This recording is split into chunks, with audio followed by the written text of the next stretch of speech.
Então, enquanto o Durkheim ele foca o indivíduo, né, a partir de condições exteriores a ele, Max Weber faz o sentido contrário. Foca o indivíduo e a sua intencionalidade. Então, vamos colocar aqui dois polos entre aquilo que é estrutural do ponto de vista da sociedade e aquilo que é individual. E essa é uma discussão que chega até os nossos dias. Nós controlamos efetivamente as nossas vidas ou nós somos controlados por forças sociais que são superiores a nós? O Max Weber era um pensador com muito estofo intelectual. Então ele mobilizou recursos de diversas áreas do conhecimento, da história, da economia, da ciência política. E portanto, a obra dele é uma obra que tem esse lastro teórico, técnico, científico, com um nível altíssimo de erudição. Então, ele era um pensador erudito, de um pensamento sofisticado. E, ao menos duas das suas obras são clássicos da ciência de todos os tempos. A Ética Protestante e o Espírito do Capitalismo, publicada em 1905, uma obra extraordinária, e Economia e Sociedade, que é publicado póstumamente em 1922. Então, são dois clássicos com enorme contribuição, não apenas para uma visão acadêmica ou para um exercício de análise teórica do que são condições sociais e econômicas, né? Mas nos dão uma outra visão sobre o que vai ser a sociedade. Na Ética Protestante e o Espírito do Capitalismo, Weber analisa as comunidades alemãs de orientação religiosa, principalmente calvinista, né? Então, a maneira como essas pessoas veem a vida e o trabalho, a dedicação rigorosa e disciplinada, né, ao trabalho, o comportamento metódico que essas pessoas têm nas atividades seculares, ou seja, daquilo que não está diretamente ligado à vida religiosa, um estilo de vida discreto, rígido, comprometido, disciplinado, né? E essa visão de vida e de mundo dialoga muito com essa formação religiosa. Então, o Weber ele faz uma ponte entre o que é essa dimensão da vida dessas comunidades, do ponto de vista da sua confissão religiosa, e também em como isso se repercute na maneira como elas trabalham e na própria perspectiva que o trabalho lhes dá. Ou seja, para essas comunidades, a atividade laboral ela tem um componente de agrado a Deus que vai lhes garantir futuramente o reino dos céus. Então, uma análise muito interessante e curiosa. Num plano mais amplo, Weber vai compor um cenário do capitalismo que é montado mediante o uso da racionalidade. Então, um conceito que é marcante na sua obra é o da racionalização. Então, a racionalidade, ela entra nesse conceito do Weber como um fenômeno complexo, multifatorial, altamente interativo. E essa racionalidade, no sistema capitalista, ela é a base, ela é o grande alicerce do que vai ser a própria estrutura capitalista, que é amparada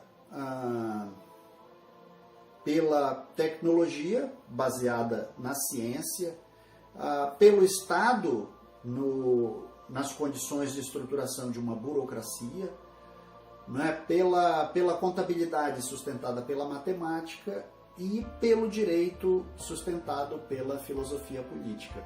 Então, sobre tudo isso se assenta esse capitalismo que mobiliza em todos os aspectos da vida humana a racionalidade, o ordenamento. Então, é bastante interessante que, do ponto de vista de uma lógica produtiva, a gente pode entender que o Max Weber ele vai buscar na ciência e na tecnologia um aspecto basilar para o mundo produtivo.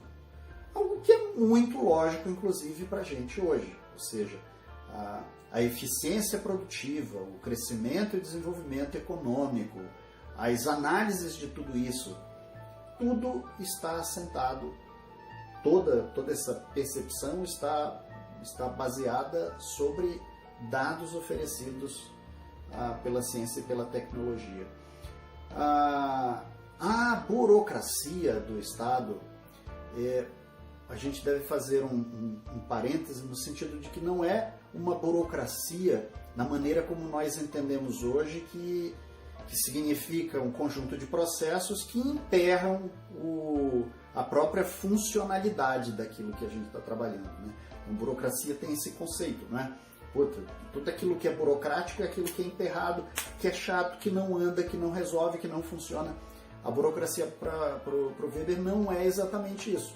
A burocracia que ele vê é esse processo de múltiplas etapas, de ocorrência multifatorial e interativa, que faz com que diferentes instituições e as pessoas nas diferentes funções exerçam sua atividade e que isso funcione dentro de uma lógica, né?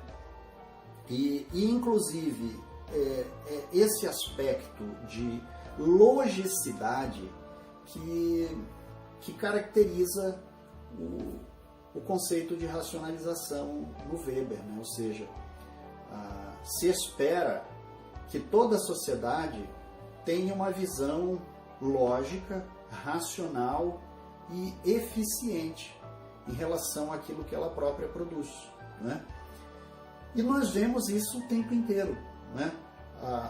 A cobrança que se faz para as pessoas, de que as pessoas lancem mão da sua racionalidade, que sejam lógicas e que sejam produtivas. E muitas vezes todo e qualquer desvio nisso é rechaçado, né? Então, o que se pede para todos nós, num determinado momento da vida, estude, né? Estude, invista na sua formação, trabalhe bem, trabalhe muito, seja eficiente. Então, essa é uma lógica dentro de uma racionalidade que se enquadra dentro de uma racionalidade muito mais ampla, de uma racionalidade numa pegada social, uma pegada daquilo que é a própria sociedade. Bem, então nós vamos ter aí uma certa contraposição entre o Karl Marx e o Max Weber em algumas concepções sobre o que é o funcionamento da sociedade, né? Max e Marx, olha, dá uma dupla sertaneja. Bom, então o Max e o Marx imaginaram o conflito a partir das contradições da própria sociedade, mas o Weber ele propõe que a racionalidade ela leva a melhor sobre o enfrentamento e o conflito entre classes, né? Então, onde o Marx vê uma centralidade importante nesse conflito entre classes, entre burgueses e proletariados, né? O Weber ele coloca que a racionalidade dá conta de fazer com que esses conflitos se dissolvam, né? Então, na própria evolução do capitalismo, né, as pessoas, na concepção do Weber, elas iriam se alinhar aos perfis propostos, né, pelo sistema, né? Disciplina, eficiência, utilitarismo, invista em si mesmo, cresça, você está ficando para trás, vagabundo, preguiçoso, seja eficiente, seja produtivo. E o Weber ele faz um alerta sobre a maneira como as pessoas incorporam essa logicidade e racionalidade em toda a dimensão das suas vidas, de tal forma que em determinado momento as pessoas estão aprisionadas dentro dessa racionalidade, dessa lógica. Então há uma perda do próprio significado daquilo que é a vida social. Então vocês devem conhecer, né, pessoas que são completamente imersas, por exemplo, naquilo que fazem, né, e que às vezes nem se dão conta do que fazem, né? Trabalham dentro de uma determinada empresa com um determinado tipo de tarefa, com a qual essas pessoas já estão tão imersas naquilo que nem se dão conta dessa sua própria prática laboral, né? Ou seja, estão alienadas, né? Então, nessa alienação e nesse aprisionamento de si dentro dessa lógica e racionalização, o Max Weber usa uma metáfora da jaula de ferro. Ou seja, nós somos aprisionados dentro de uma estrutura, né, uma estrutura metafórica, né, uma jaula de ferro metafórica, mas que nos encarcera dentro de uma determinada lógica que, óbvio, diminui a própria expressão da natureza humana. Então, o indivíduo, ao mesmo tempo que ele trabalha com coisas, ele acaba também se coisificando. É interessante que uma questão que é recorrente nas comparações entre Marx e Marx é sobre o papel dos fatores de produção na sociedade, né? Weber, como disse antes, ele crê que as ideias e valores do indivíduo eles modulam o comportamento econômico, enquanto que o Marx vê o contrário. Então, o Marx vê que são os fatores e meios de produção que serão decisivos para estabelecer formas de pensamento e de dinâmica social, né? Bom, pois bem, vamos a ele então.